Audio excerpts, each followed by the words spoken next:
check the mic and make sure it sound right, boys.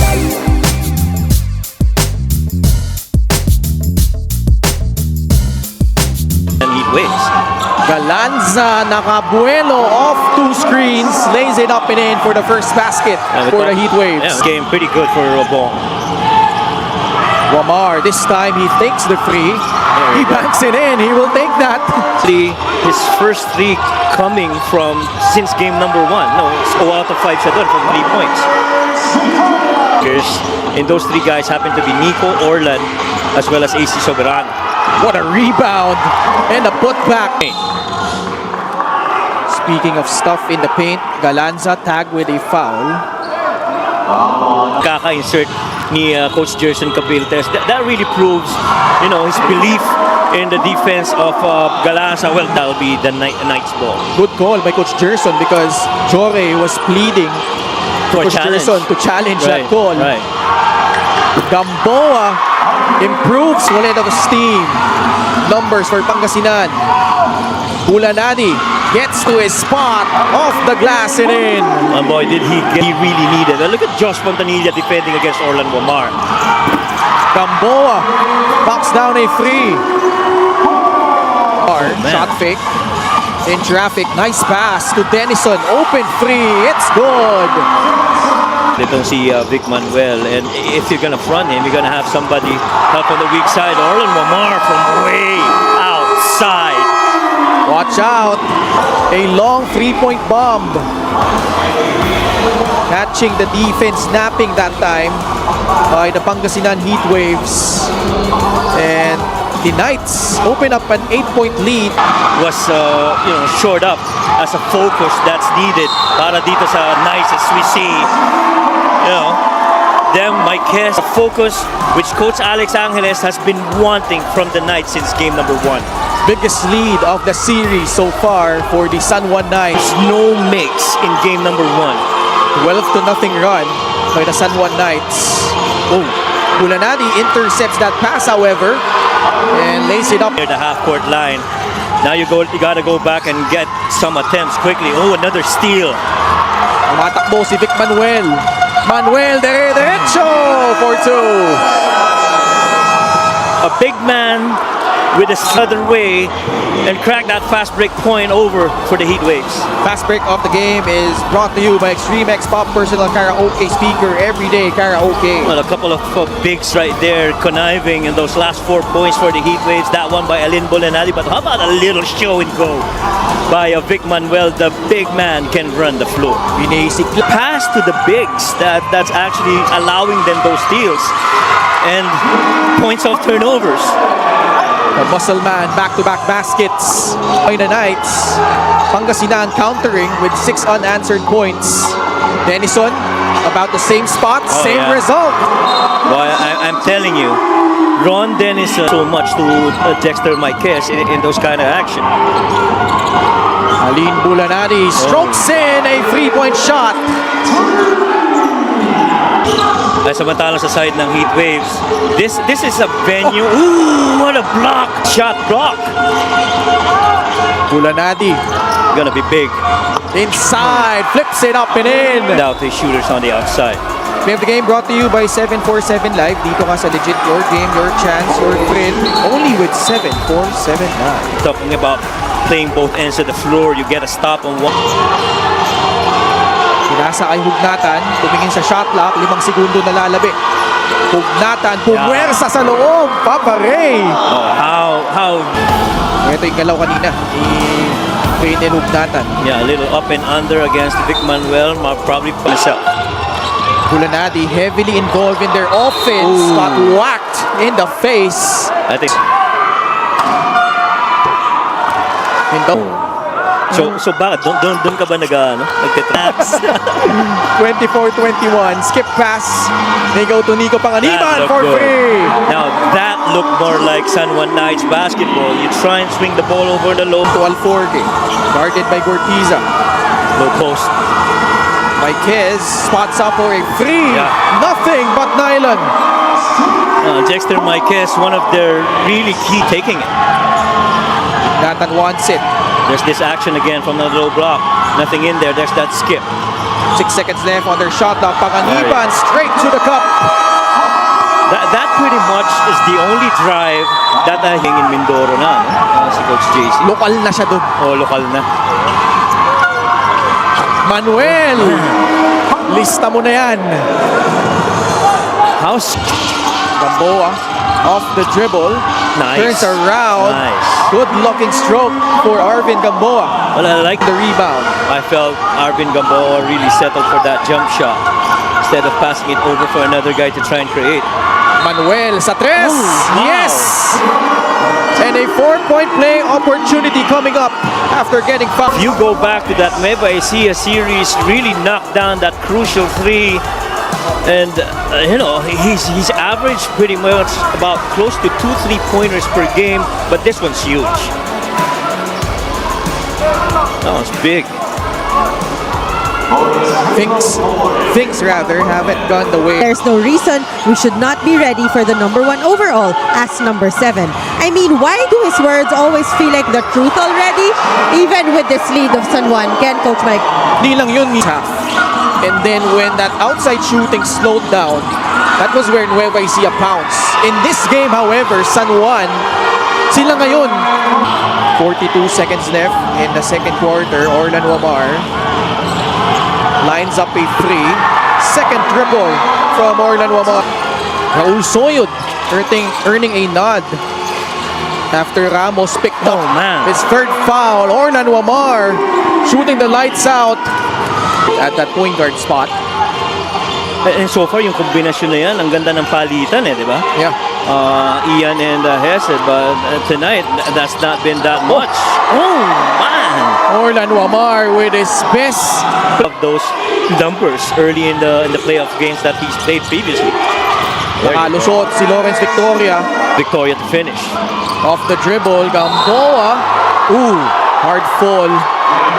Soyod. No, you can't do that. You're in an elimination game and you want to stay on the floor. That was a hard fall. Yeah.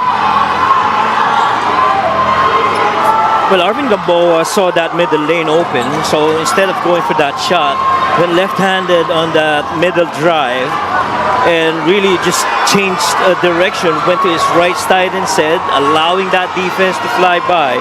And as he went, he got hit. Raul Soyod took exception to that hit. Gamboa, see what happened here. See, this was that drive, and he went to his right side, allowing JP to fly by, but oh wow. No, That's easy than unsportsmanlike foul. Oh, that could even be maybe disqualifying. Yeah. That was a hard hit. That's why Soyod went immediately to Lawrence Victoria. And the reason that upon review, disqualifying foul on number 8, Lawrence Victoria. Lawrence Victoria out of the playing court. Unsportsmanlike foul on number 8, Raul Soyod, his third. Technical foul on number 9, Harvey Pagsanan for unsportsmanlike behavior. Second foul on Harvey Pagsanan. So as expected, Lawrence Victoria ejected after that nasty hit on Arvin Gamboa. right. See that once again. He again allowed that defense to fly by, but Lawrence Victoria clearly no way that was a play for the ball. That was clearly straight to the head, and Soyod went in there, like what you said, really just standing up for a fallen teammate. Harvey got in there. And if you're Lawrence Victoria, you have to be better than that. You are an integral part of the team. Yes. And like you said, implication, he might not In my opinion, might not be getting those usual points. sportsmanlike foul din ni Raul Soyod.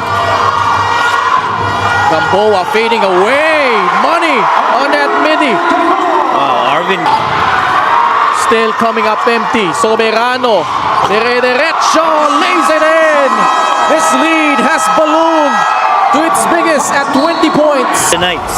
Fast break of the game is brought to you by Extreme X-Play on-the-go speaker. Take your music anywhere. And you just love the confidence and the want of AC Saborana to lift and finish despite that defense by Hesed Kubo. Pangasinan will call for time. They're down. For the heat waves, but you have to understand, you still have a lot of basketball ahead of you. Air ball on the jumper, but the cleanup from Raul Soyod. Oh, how about the value distribution para sa Knights, especially without Mike Calisan. Ulanadi, pasa sa There loob. you go. Napoles. The heat waves you wanna try and exploit. The thing is, San Juan has taken away yung interior scoring Correct. nitong Pangasinan. And in return, they've gotten to those 50-50 balls. And they have refused. Oh, that's another good example right there. And the primary defenders have refused to be beat. Marquez, pasa palabas, Galinato. Sablay yung kanyang tres. Oh, wow. Cuellar, heads up play to a wide open Dexter Marquez. He will drive. Cuellar will take the three. Yes, sir. It's been all San Juan. Yes, it's been different guys. See JC right there down on the floor. It's multiple guys making threes. Orlan and finishing with the left hand. 69-33. Goleado forcing his way in. He scores. Rare basket here in the third. Vic Manuel here in the second half. JC susubok ulit ng tres. Girian sa ilalim. Galinato to beat the buzzer. Oh! RV! Oh, And man. Villapando. Oh, no. Punches were thrown.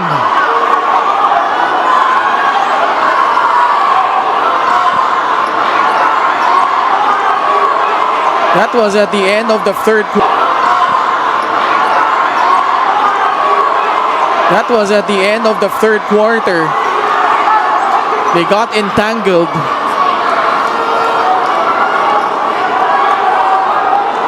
And this has been, to say the least. Indeed. See this, what happened right there. Harvey and Villapando really grabbing each other. That was a forearm right to the back of the head of Villapando, and other guys started stepping in. Both players swung at each other. Yes. Yes, they did. And Maguliano was also there, but I felt Maguliano was in there to try and separate the guys. It was really just Villapando and Harvey right there. Right, it was Pagsanhan who swung first. Right. And I do, well, based from what we saw earlier, even on live action, very first instant, it sure felt like Harvey was the first one who threw it. We'll listen in to Miguel Pere as our game officials hand out a verdict here.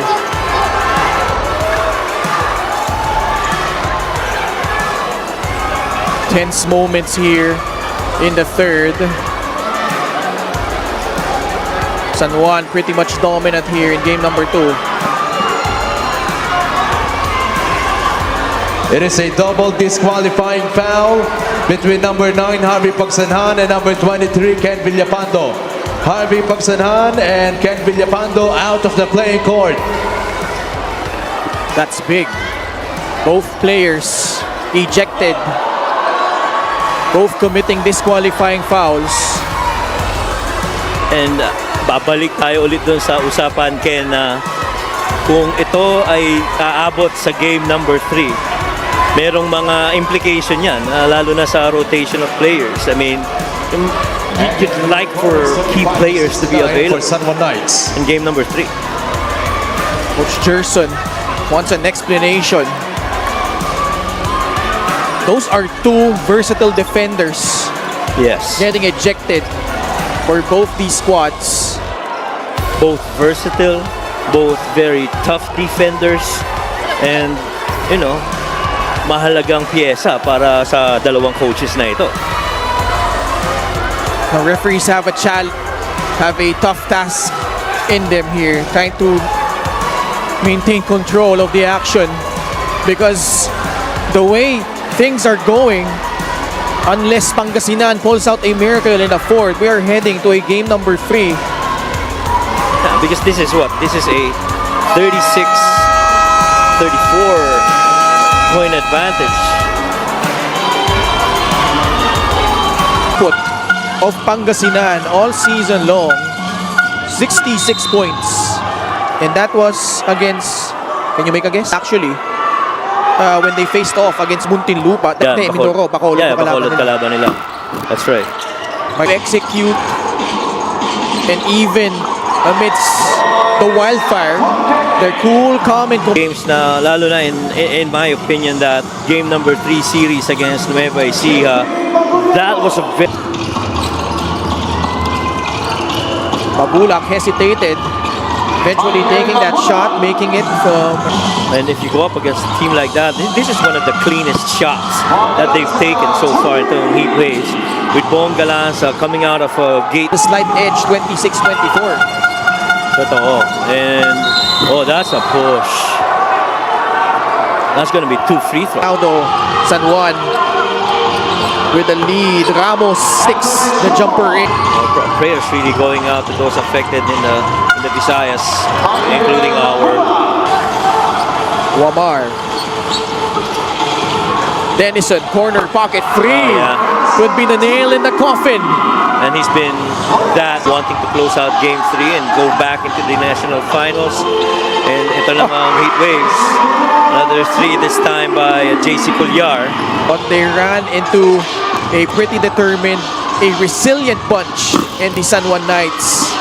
Maguliano will lay it in, 10 points. And Pullar will take the free. No good. And San Juan will live to fight another day. First field goal from Hesed Gabo. It's been that type of with their backs against the wall, finding a way, halting the momentum of the Pangasinan Heat Waves and pulling out this blowout victory laban dito sa Pangasinan. And more importantly, the important thing that the Knights have done. Maraming salamat. Congratulations all. Orlan, what a way para bumawi kayo. Alam ko na wala kayong pahinga mula pa sa Abra, no? Pero ang ganda ng organization mo sa larong ito. 12 points ka sa first half, 12 points ka sa second half.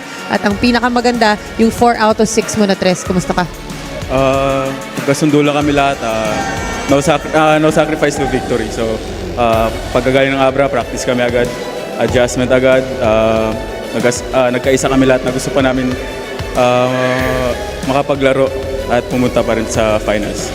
Pero gusto ko malaman kung anong mga tumatakbo sa isip nyo mula nung natalo kayo ng Game 1, etong blowout game na to at papunta na kayo sa Game 3. Wala, bounce back lang. Yun lang sinasabi sa amin na maglaro kami sa laro namin at bumawi. Yun lang.